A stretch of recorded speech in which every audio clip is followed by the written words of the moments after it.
라디오 상담실. 안녕하세요. 라디오 상담실 조혜린입니다. 기록적인 폭염에 이어 제6호 태풍 카눈이 한반도를 지나고 있습니다. 더울 때는 더워서, 습할 때는 습해서 창문을 닫고 에어컨 가동을 멈추지 않고 있는데요.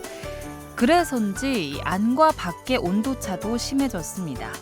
이럴 때일수록 건강관리가 필요하겠죠.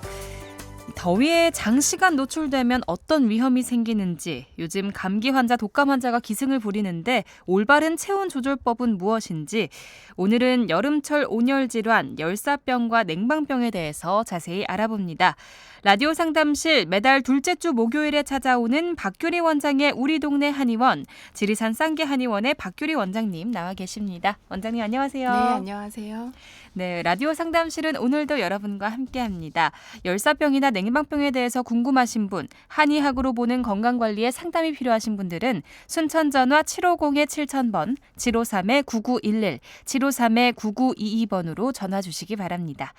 그리고 유튜브 순천 KBS 라디오에 들어오시면 보이는 라디오로 함께 하실 수 있고요. 인터넷 댓글도 열려 있으니까요. 여러분의 많은 참여 바랍니다.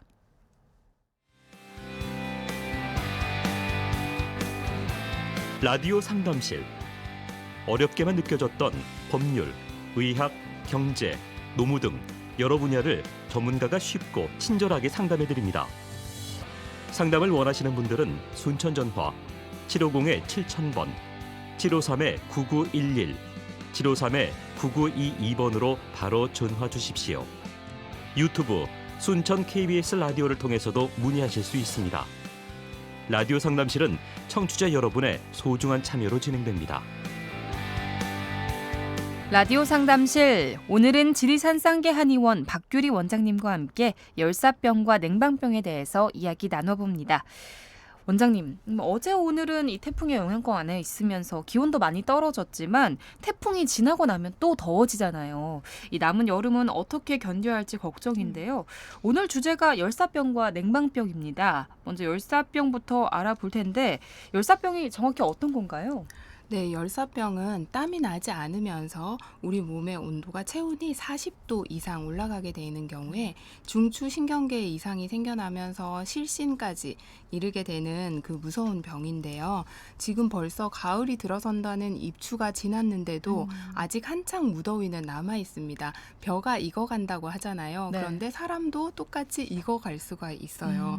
요즘 날씨가 계속 더워지면서 열사병이 이슈가 많이 되고 있는데요. 최근에는 강아지가 열사병으로 죽은 사례가 방송이 되면서 네. 더 사람이든 강아지든 모두 다 열사병으로 고통을 받고 있는데요. 네. 강아지로 봤을 때 열사병은 강아지의 고체온증입니다.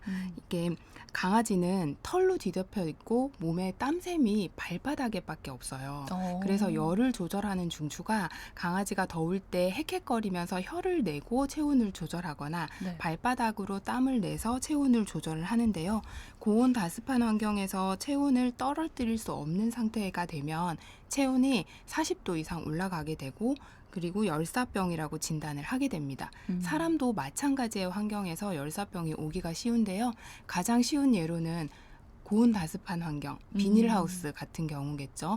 여름철에 비닐하우스에서 일을 하던 사람들이 너무 고온에 오래 노출되다 보면 체온 조절 중추에 문제가 생기고 땀이 안 나게 되면 체온이 급격히 오르게 됩니다. 이때 열사병이 오기 쉬운 환경인 거죠. 그런데 이 열사병이 있고 또 일사병이 있잖아요. 두 개는 어떻게 다른 건가요? 열사병은 열에 적중했다, 열에 맞았다라는 뜻이고 일사병은 햇빛, 날해, 해가 내리쬐는 바깥 환경에서 일을 오래 하다 보면 이게 땀이 많이 나게 됩니다. 네. 덥고 체온 조절을 하기 위해서 땀이 나는데 땀을 너무 많이 흘리게 됐을 때 탈진 상태가 되고 그리고 수분 부족으로 인해서 몸이 지치고 피로감을 느끼고 어지러움증 등을 느끼게 되는 게 일사병이라고 합니다. 일사병은 그럼 좀 일시적인 거고 진짜 무서운 건 열사병이라고 봐야겠네요. 네, 사실 일사병은 땀을 많이 흘려서 생기는 거기 때문에 체온이 너무 높이 올라가지는 않습니다. 그래서 충분한 수분 섭취를 취해주고 그늘에서 휴식을 해주면 비교적 빠르게 회복이 되는데요. 열사병 같은 경우에는 땀이 안 나면서 체온이 고온으로 40도 이상 올라가기 때문에 빠른 조치를 취해 주셔야만 이 뇌의 변성이나 몸의 손상이 일어나지 않고요. 네. 그리고 의식이 없어질 수가 있는 데다가 40도 이상 열이 올라가면 뇌에 문제가 생기는 것은 물론 생명에도 지장을 줄 수 있기 때문에 네. 열사병은 좀 빠른 조치가 필요합니다. 일사병과 달리 열사병은 땀이 나지 않는 게 특징이라고 하셨는데 우리 신체에서 이 땀의 역할이 정확히 어떤 건가요? 땀을 남으로 인해서 피부에서 체표면의 온도를 낮추어 주는데요. 더운 여름날에 아스팔트에서 굉장히 고온일 때 아지랑이가 피어오르잖아요. 네. 그때 물차가 다니면서 물을 뿌려주면 열이 조금 빠져나가면서 더위가 조금 식는 그런 현상을 보실 수 있으세요. 피부에서도 마찬가지로 너무 더운 날씨에 피부의 온도가 너무 높아지게 되면 이 신체의 체온 조절 중추에서 땀을 나게 만듭니다. 땅구멍을 열어서 땀이 나면 이 수분으로 인해서 기화열이 생겨나고 그리고 피부의 체온은 더 낮아지게 되는 거죠. 그럼 열사병과 땀은 정말 밀접하다고 봐야겠네요. 네, 그래서 땀이 나는 경우에는 땀으로 체온 배출이 되기 때문에 열사병까지 올라가지는 않는데요. 땀이 안 나면 체온이 계속 올라가서 고체온 현상이 생겨나게 되죠. 네. 이 온열 질환에 걸리는 이유가 고온에서 장시간 노출되기 때문이잖아요. 그럴 때는 아무래도 좀 땀을 많이 흘릴 수밖에 없는데 이렇게 땀을 좀 과하게 흘리게 되면 어떤 증상이 발생할 수 있을까요? 땀이 많이 흐르게 되면 우리 몸에서 수분이 상대적으로 부족한 상태가 되잖아요. 네. 그러면은 갈증을 느낀다거나 그리고 열감을 느끼는 경우가 많은데요. 이게 조금 더 진행이 되면은 혈액 공급이 줄어들기 때문에 근육에 경련이 생겨나는 열 경련이 생겨날 수도 있고요. 네. 이렇게 체에 수분을 많이 잃게 되면은 더 이상 땀이 나지 않는 상태가 되기도 해서 열사병에 이르기도 합니다. 그렇군요. 올해 또 열사병으로 사망한 사고들이 적지 않았거든요. 열사병이 그만큼 좀 위험하다는 거겠죠? 네, 혹시 데프리카라는 지명 들어보셨습니까? 네, 들어봤어요. 네, 우리나라의 원래 대구가 굉장히 더운 지역으로 유명한데 원래는 30도에서 31도 이 정도까지 올라갔었거든요. 그런데 최근에 이르면서 이 온도가 34도, 35도까지 올라가게 되면서 네. 아프리카만큼 덥다라고 해서 데프리카라고 표현을 하는데요. 이렇게 전체적인 지구의 온난화 때문에 우리나라의 여름 기온도 점점 올라가고 있는 만큼 네. 일사병이나 열사병들도 주의해야 할 현상으로 주목받고 있습니다. 네. 그리고 열사병은 특히나 좀 더 빠르게 조치를 취하는 게 중요할 것 같아요. 네, 체온이 40도 이상 올라간다는 것은 우리 몸의 조직의 변성이 일어난다는 겁니다. 온도가 너무 높으면 음식에도 변화가 생겨나고 식중독을 일으키는 세균들이 발생하게 되잖아요. 우리 몸도 어린 아이들도 체온이 40도 이상 올라가면 굉장히 위험하다고 하듯이 성인의 경우에도 체온이 올라가면 내 몸 안에 손상을 입기 때문에 골든타임이 있기는 하지만 이 골든타임이 너무 짧아서 네. 열사병 상태에 이르지 않도록 주의하는 것이 굉장히 중요합니다. 네. 그리고 열사병 외에도 온열 질환이 정말 다양한 걸로 알고 있는데 그 질환들에 대해서 증상을 조금 알려주시면 좋을 것 같아요. 네, 가벼운 경우에는 우리가 좀 더운 날씨에 좀 피곤하면서 속이 울렁거리고 어지러운 증상이 있다. 소위 더위 먹었다라고 표현을 하는 증상이 열피로라고 하고요. 네. 그리고 땀을 너무 많이 흘렸을 경우에는 열탈진에 이르게 됩니다. 그러면 열탈진이 일어난 이후에는 피부에 경련이 일어나면서 열경련, 그 다음에 이것들이 계속 가중이 됐을 때에는 무서운 열사병에 이를 수도 있으니까는요. 미리미리 대처를 하시는 것이 굉장히 좋습니다. 네, 정말 온열 질환 관련 증상들이 많기 때문에 주의를 미리미리 하셔야겠습니다. 그러면 한약 말고 이 한의학에서 열사병이 의심될 때 어떻게 처치를 하는지 그 방법이 좀 궁금해요. 한의원에서는 사실 열사병 이전의 단계, 열피로나 열경련일 때에는 이 열을 조절할 수 있는 한약이나 침치료 등으로 충분히 조절을 해줄 수 있는데요. 네. 체온이 40도 이상 올라가는 열사병의 단계에서는 한의원에서 해줄 수 있는 것이 사실상 잘 없습니다. 그래서 빠르게 응급처치를 해주고 빠르게 체온을 낮출 수 있는 응급실로 가시는 것이 훨씬 더 효과적인데요. 네. 만약에 주변에 이런 열사병이 의심되는 경우가 생겨났다면은 제일 먼저 하셔야 되는 거는 이 환자를 서늘한 곳으로 시원한 곳으로 옮겨서 먼저 열을 더 오르지 않도록 해준 다음에 네. 빠르게 119 전화하셔서 구급차를 부르셔야 됩니다. 그리고 구급차가 오는 시간이 걸리는 동안에는 얼음이나 물을 이용해서 체온을 낮춰줄 수 있도록 겨드랑이 아래, 그다음에 사타구니 이런 데에서 열을 좀 빼줄 수 있도록 해주고 네. 아까 체온을 낮추는 기전이 땀이라고 말씀드렸잖아요. 네. 근데 이런 경우에는 땀이 안 나기 때문에 땀을 열을 식혀줄 수 있도록 수분이 가득한 그런 수건 같은 걸로 피부 체표면을 닦아주는 것도 효과적입니다. 그렇군요. 일단은 구급차를 빠르게 부르는 게 중요하겠고 시원한 곳으로 데려가서 뭐 겨드랑이나 사타구니 그리고 피부 면적에 좀 수분이 닿을 수 있게 차가운 게 닿을 수 있게 해주는 게 중요하다는 말씀이군요. 네. 네, 알겠습니다. 라디오 상담실 오늘은 지리산 쌍계 한의원 박규리 원장님과 열사병과 냉방병에 대해서 알아보고 있습니다.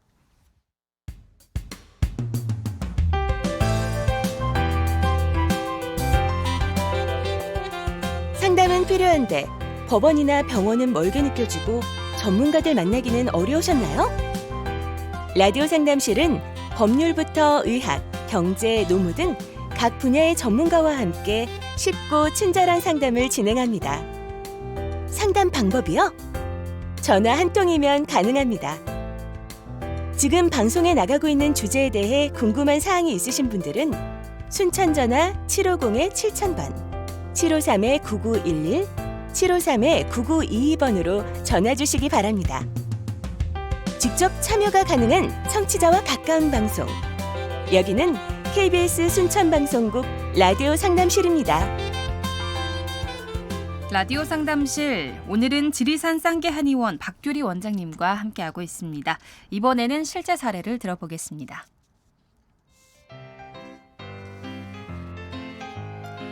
방금 햇볕에서 신호등을 기다리다가 갑자기 속이 안 좋아지더니 핑 돌면서 눈앞이 안 보였습니다. 쓰러질 것 같아서 그늘에서 좀 쉬니까 괜찮아졌는데 혹시 열사병인가요? 아니면 굶어서 그런가요? 그렇게 많이 걷지도 않았는데 요즘 다이어트 중이어서 자주 굶거든요. 저번에도 더운 날에 버스를 타거나 조금만 힘들면 이러더라고요. 햇볕에서 이렇게 눈앞이 핑 도는 증상이 생겼다라고 하면 네. 열사병보다는 일사병에 가까운 상대적으로 가벼운 증상일 수 있는데요. 네. 굶으면 이 증상들이 더 쉽게 나타날 수가 있습니다. 그리고 오늘 주제와는 다른 부분이지만 네. 이 다이어트를 할 때 더운 여름철에는 특히 굶어서 하는 다이어트는 정말 위험합니다. 굶어서 어지러움증이나 뭐 현기증, 그다음에 가끔 힘이 없고 피로감이 드는 것들은 오히려 밥을 먹으면 회복이 되는 증상이기는 한데요. 버스를 타거나 조금 힘들 때 갑자기 쓰러지게 되는 경우가 있거든요. 네. 이렇게 되면은 쓰러지면서 다치는 2차 사고가 더 위험하기 때문에 여름철에 굶어서 하는 다이어트는 굉장히 지양해야 되는 부분이고요. 네. 그리고 사실 다이어트라는 것은 평생 내가 유지할 수 있는 식단과 운동법 그리고 규칙적인 생활을 정하는 것이 가장 이상적인 다이어트 방법이니까는요. 네. 조금 더 건강한 다이어트 시도해 보시면 좋겠습니다. 네, 알겠습니다. 그럼 다음 사례로 넘어가 보겠습니다.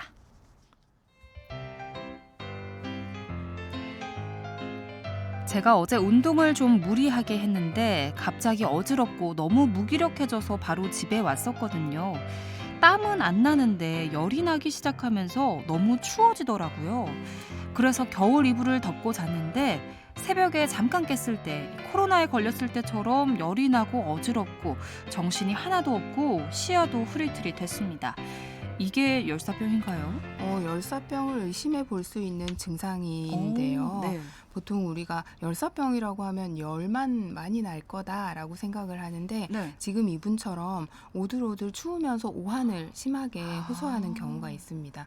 예전에 허준 드라마에서 그런 일화가 있었는데요. 여름철에 굉장히 이분처럼 두꺼운 오슬오슬 떨면서 두꺼운 겨울 이불을 덮고 네. 이렇게 떨고 있는데 네. 거기에 허준이 와서 냉수를 가져와가지고 네. 머리부터 이렇게 쏟아부은 그런 일화가 있어요. 네. 근데 이분은 오한을 굉장히 심하게 느끼시지만 사실은 속에 열이 많아서 체표면으로는 피부가 차가워져서 오한을 더 느끼는 경우고요. 땀이 안 나서 오한이 생겨나는 거거든요. 네. 그래서 원래는 열이 원인이 되어서 나타나는 증상인데 그렇기 때문에 춥다고 느끼면서 이불을 싸매더라도 찬물 혹은 찬 약을 써서 치료할 수 있는 열사병에 해당이 됩니다. 그러면 찬물, 찬 약을 사용을 해야 된다 이런 말씀이신데. 네, 찬 약을 사용을 해서 몸에 네. 열을 식혀 주어야 되는데 사실 우리가 찬 물을 벌컥벌컥 먹는다고 해서 네. 몸이 식지는 않아요. 아. 체표면에서 열이 발생하고 있기 때문에 아까처럼 수건으로 몸을 닦아서 열을 발산시켜 주는 방법은 도움이 되지만 네. 찬 물을 많이 먹어서 열이 빠지진 않고 오히려 속이 대장이나 이런 소장이 차가워지면은 체표면의 열은 더 크게 느껴지실 수가 있으시기 때문에 증상이 계속된다면 전문적인 치료를 받으시는 게 좋습니다. 네. 그럼 한 가지 궁금한 게 이렇게 오한이 왔을 때 좀 두꺼운 이불을 덮거나 뭐 껴입거나 이런 것들은 도움이 되는 건가요? 괜찮은가요? 도움이 되는 경우가 있는 게 땀이 나는데 도움이 될 수 있습니다. 지금 열이 나는 병이기 때문에 네. 따뜻하게 해줘서 뭐 몸을 체온을 더 높여주는 게 도움이 되지는 않고 열이 나서 내가 피부에서 땀구멍이 열려서 땀이 나고 나면 해열이 되고 증상이 소실이 되거든요. 그렇군요. 네, 알겠습니다. 그럼 계속해서 질문 이어가겠습니다. 지금까지 이렇게 열사병에 대해서 쭉 알아봤는데요. 밖이 더우면 더울수록 요즘에는 실내에서 에어컨 온도를 과하게 낮추기도 하잖아요. 아까 열사병은 체온 조절이 안 돼서 일어난다고 하셨는데 너무 더운 곳에 있다가 갑자기 너무 추운 곳에 들어와도 이 인체에 무리가 올 것 같거든요. 어떤가요? 네, 맞습니다. 열사병은 너무 고온 환경에 오래 노출이 됐을 때 내 체온 중추가 기능을 상실해서 나타나거든요. 네. 근데 너무 더운 곳에 있다가 갑자기 추운 곳에 들어오려면 이 온도 변화에 적응하기 위해서 우리가 몸은 굉장히 많은 에너지를 사용을 하게 되는데 문제는 더운 여름철에는 바깥은 너무 더웠다가 실내는 또 금방 추워졌다가 맞아요. 다시 밖으로 나가면 너무 더웠다가 이게 반복이 되잖아요. 그러면 그만큼 소모되는 에너지가 너무 많아져서 피로감을 많이 느끼게 되고 그리고 이게 반복이 되게 되면 또 똑같이 체온 조절 중추가 기능이 저하됩니다. 그래서 이 체온의 변화에 빠르게 반응을 못하게 되기 때문에 실내와 실외의 온도 차이를 많이 나지 않게 하는 것이 중요하고 원래 가장 권장하는 온도 차이는 3도라고 하거든요. 그런데 지금 밖의 온도가 34도라고 가정을 하면 네. 실내 온도도 31도가 되면 너무 덥잖아요. 그래서 실내 온도를 28도 정도로 유지하는 게 가장 이상적이다라고 하고 있습니다. 네. 우리가 흔히 냉방병이라고 부르는 것도 있는데요. 이 네. 냉방병이 어떤 건지 증상은 또 어떤지 알려주시면 좋을 것 같아요. 네. 지금 저희가 방송하고 있는 이 부스도 밀폐된 공간이잖아요. 네. 밀폐된 공간에 너무 덥기 때문에 에어컨이 지속적으로 지금 나오고 있습니다. 그러면은 에어컨이 지속적으로 나오면서 우리의 피부가 열사병과 일사병일 때와 달리 피부 표면이 굉장히 차가워집니다. 그러면은 우리 몸에서는 이 혈관을 수축이 되고 혈관이 수축이 되면 말초의 순환이 안 되거든요. 그러면 손이 저리거나 손끝이 저리거나 추위에 더 노출이 잘 되는 증상이 생겨나고요. 그리고 머리에 말초의 순환이 잘 안 되게 되면 어지러움증, 두통 이런 것들도 생겨나는데요. 이렇게 가벼운 몸살 그 다음에 피로감, 두통 이런 것들을 호소하는 것이 냉방병이라고 볼 수가 있는데요. 또 한 가지 주의하셔야 되는 것이 이 에어컨에서 나오는 세균 네. 이 문제가 돼서 박테리아 감염으로 폐렴이나 호흡기 증상이 생겨나기도 합니다. 네. 그래서 냉방병은 크게 볼 때에는 이렇게 냉기에 노출이 돼서 생기는 것도 냉방병, 그리고 에어컨 냉방기기에서 나오는 세균 때문에 감염이 되는 것도 냉방병에 해당이 됩니다. 그렇군요. 그런데 이 냉방병과 감기가 증세가 비슷해서 좀 많이들 헷갈려 하거든요. 네. 이거는 냉방병이고 이건 감기다 하는 게 있을까요? 감기라고 하면 바이러스에 의한 상기도 감염이라고 보면 되는데요. 네. 바이러스, 그러니까 인플루엔자죠. 내가 전염이 돼서 호흡기 증상이 있다. 콧물, 코막힘, 재채기, 기침, 가래, 두통, 몸살 등의 증상이 있다라고 하면 감기라고 진단이 되는데요. 사실 이 냉방병이 감기 증상하고 정말 비슷합니다. 호흡기 증상이 없으면 피로감과 두통이 있을 때 냉방병인가라고 하겠지만 호흡기 증상을 같이 동반하는 경우가 많기 때문에 사실 분명한 구분은 좀 힘든 아. 경우가 많아요. 아, 그렇군요.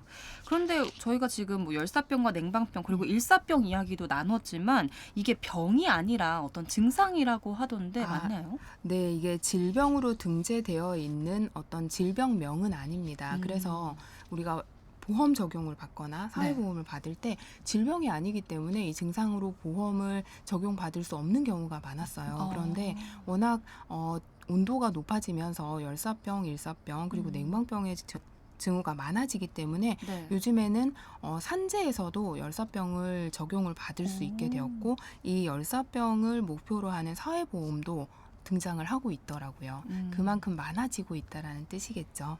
그렇군요. 원장님이 방송에서 항상 이 환절기 때 건강관리의 중요성 강조해 주시는데 환절기뿐만 아니라 이 계절의 영향도 참 많이 받는 것 같거든요.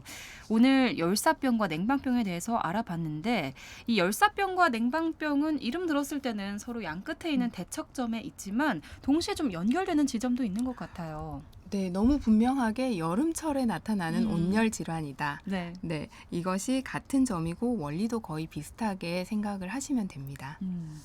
절기로 보면 오늘이 바로 말복이잖아요. 예전부터 이 복날에 삼계탕 같은 보양식을 챙겨 먹는 이유는 더위가 그만큼 사람의 체력을 떨어뜨리기 네. 때문인데요. 많이 먹는다고 좋은 것도 아니고 또 비싼 것만 먹는다고 좋은 것도 아닐 네. 텐데 한여름에 좀 몸을 보호해주는 몸에 좋은 음식들은 뭐가 있을까요? 여름철에 우리가 뜨거운 삼계탕을 먹는데 기력의 보충이 되고 또 더위병에도 더 도움이 된다. 이상하잖아요. 네. 차가운 거 먹어야 될 것 같은데 그런데 피부 쪽으로는 열감이 많은 반면 상대적으로 우리 내부 장기에는 상대적인 허혈 상태가 되기 때문에 따뜻한 음식을 먹어서 그리고 기운을 보충해 주시는 것이 내 몸의 내부의 건강을 지켜내는 데 도움이 되고요. 삼계탕뿐만 아니라 사실 제일 좋은 음식은 제철에 나는 자연 음식이다. 이렇게 보시면 되세요. 특히 여름철 수분 관리가 중요하기 때문에 네. 제철에 수분을 많이 함유한 수박, 복숭아, 포도 등의 과일 많이 챙겨 드시면 도움이 되시고요. 그리고 전복, 갈치 등으로 단백질 채워주시는 것도 충분히 많이 도움이 되실 거예요. 네. 그럼 이 음식 외에 좀 여름철에 몸에 좋은 한약과 한방차도 소개해 주시면 좋을 것 같아요. 네, 여름철에 한방차라고 하면 대표적인 것이 생맥산입니다. 네. 맥을 살리는 한약이다라는 뜻인데요. 인삼, 맹문동, 오미자 세 가지 약재로 이루어져 있어요. 인삼은 기력을 보충을 하면서 갈증을 잡아줄 수가 있고요. 네. 맹문동은 폐 쪽에 진액을 보충을 하면서 호흡기 증상에 많은 도움을 줍니다. 그리고 땀이 너무 많이 흐르는 여름철에 이 땀을 잡아줄 수 있는 것이 오미자인데요. 구하기 쉬운 약재들이기 때문에 집에서 가볍게 맑게 끓여서 차처럼 드시는 것도 도움이 되시는데요. 인삼, 맹문동, 오미자를 1대 2대 1의 비율로 섞어서 끓이시되 오미자는 신맛이 굉장히 강하기 때문에 네. 처음부터 이걸 넣고 끓이시면은 너무 신맛 때문에 먹기가 힘들어요. 그래서 오미자는 차가운 물에 30분에서 1시간 정도 냉침 담궜다가 나중에 다른 약재들을 끓인 거를 섞어서 드셔도 되시고 나중에 가볍게 끓여 드시면은 훨씬 좋은 맛으로 드시기가 편하실 거예요. 네, 알겠습니다. 요즘에 열대야 때문에 밤새 푹 자는 것도 생각처럼 쉽지가 않습니다. 불면증이 생기거나 자다 깨는 경우가 많은데요. 여름철 건강관리에 있어서 이 숙면의 중요성도 두말할 필요가 없겠죠. 네, 사람이 태어나서 하는 일이 딱 4가지라고 하더라고요. 네. 먹고 자고 배설하고 음. 일하고 그러면은 숙면은 4분의 1에 해당이 되는 그렇네요. 중요한 일이니까 네. 잠 자는 것도 꼭 챙겨서 잘 주무셔야 됩니다. 네, 이게 머리로는 아는데 또 직업 때문에 종일 더위에 노출되거나 종일 실내에서 냉방온도에 시달리는 사람들이 많은데요. 이런 분들의 건강을 위해서 좀 조언해주고 싶은 말씀이 있으실까요? 네, 현대는 유병장수의 시대라고 합니다. 네. 병이 있으면서 오래 산다는 뜻이죠. 그런데 내가 수명은 연장이 되는데 내 몸에 통증이나 불편함은 오롯이 내가 감당해야 되는 몫이잖아요. 그렇죠. 그래서 안 아픈 게 사실은 삶의 질을 가장 높게 만드는 방법이거든요. 근데 당장 내가 일 때문에 눈앞에 정말 중요한 일이 있는 것 같아도 이것만 끝내고 이것만 마무리하고 쉬어야지 이런 생각으로 미뤄두다 보면 내 몸의 건강은 오히려 놓치게 되는 경우가 있으니까요. 네. 가장 중요한 것은 내 몸의 건강이다라는 생각으로 내 몸이 무리되지 않도록 주기적으로 내 몸 상태를 잘 살펴주시고 미리미리 건강 관리 예방하시면 좋겠습니다. 네, 알겠습니다. 지금까지 지리산 쌍계 한의원 박규리 원장이었습니다. 원장님 오늘 말씀 고맙습니다. 네. 라디오 상담실이 오늘 준비한 내용은 여기까지고요. 마지막으로 헤이즈의 너와 함께한 시간 속에서 띄워드리면서 인사드립니다. 함께해 주신 여러분 고맙습니다.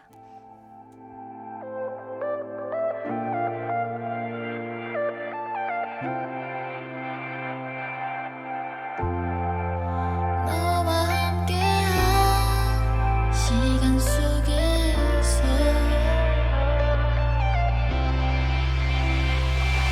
너를 처음 만난 그때를 자세하게 말해줄 수는 없지만 무엇인가 정말 따뜻하고 너무 포근해서 좋은 그런 느낌이 있었지. 나에게 기억나는 것은 커피 한 모금에 수줍던 이야기. 까만 밤 아주 까만 밤 너와 내가 사랑했던 아름다운 밤. 오랜 친구 같아.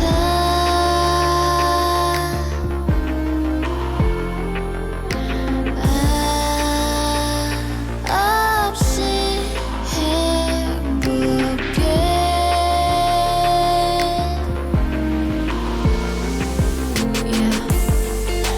너와 함께한 시간 속에서 아픔은 사라지.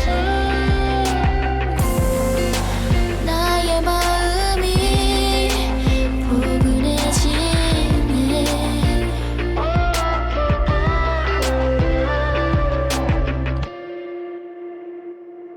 그대와 난 슬픈 얘기도 많았지. 그대가 또 내가 서로에게 바라던 수많은 이야기 많은 사연들 이젠 아무것도 아닌 것을 알게 됐어. 아주 오랜 시간을 우리 함께 보냈지. 작은 시련도